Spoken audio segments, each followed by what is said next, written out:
સુરત શહેર traffic police દ્વારા દેશ પ્રસિદ્ધ સ્કોચ એવોર્ડ માટે ઉમેદવારી નોંધાવવામાં આવી છે। દેશભરમાં સરકારી વિભાગો દ્વારા કરવામાં આવતી શ્રેષ્ઠ કામગીરીને પ્રોત્સાહન આપવા માટે દર વર્ષે સ્કોચ એવોર્ડ આપવામાં આવે છે। સ્કોચ એવોર્ડમાં સુરત પોલીસને વોટ કરવા અપીલ કરવામાં આવી છે।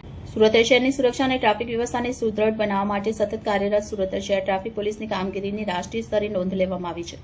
સુરત ટ્રાફિક પોલીસ દ્વારા પ્રતિષ્ઠિત સ્કોચ એવોર્ડ માટે ઉમેદવારી નોંધવામાં આવી છે। સ્કોચ એવોર્ડ એ દેશનો સર્વોચ્ચ નાગરિક સન્માન ગણાતો એવોર્ડ છે, જે સરકારી ક્ષેત્રમાં ઉત્કૃષ્ટ કામગીરી કરનારા વિભાગોને આપવામાં આવે છે। સુરત ટ્રાફિક પોલીસે વર્ષ દરમિયાન કરેલ પ્રશંસનીય કામગીરીને જ્યુરી સમક્ષ રજૂ કરી હતી, જેને ખૂબ સારો પ્રતિસાદ મળ્યો। આ એવોર્ડ જીતીને સુરતનું ગૌરવ વધારવા માટે હવે જનતાના સહયોગની જરૂર છે।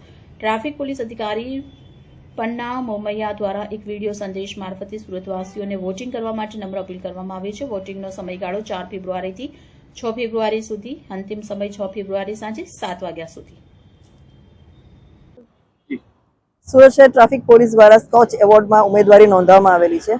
સ્કોચ એવોર્ડ એક એવો એવોર્ડ છે કે જેમાં ભારત દેશમાંથી જે સરકારી ક્ષેત્રમાં કામ કરતા હોય, જે તમામ સરકારી વિભાગો છે, પોતાની સારી કામગીરી એમાં ઉમેદવારી માટે નોંધાવતા હોય છે।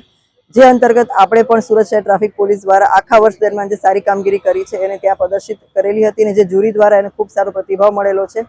અને હાલમાં હવે સુરત શહેર ટ્રાફિક પોલીસે વિજેતા બનવા માટે આ બધાના સહકારની જરૂરિયાત છે। આ જે લિંક છે 4 તારીખથી 6 તારીખ સુધી આ લિંક ખુલ્લી રહેનાર છે। 6 તારીખે સાંજે 7 વાગે લિંક બંધ થઈ જશે, જેથી વધુમાં વધુ સુરતવાસીઓ અમારી આ લિંકમાં મત આપીને સુરત શહેર ટ્રાફિક પોલીસને વિજય બનવા માટે અમે અપીલ કરીએ છીએ।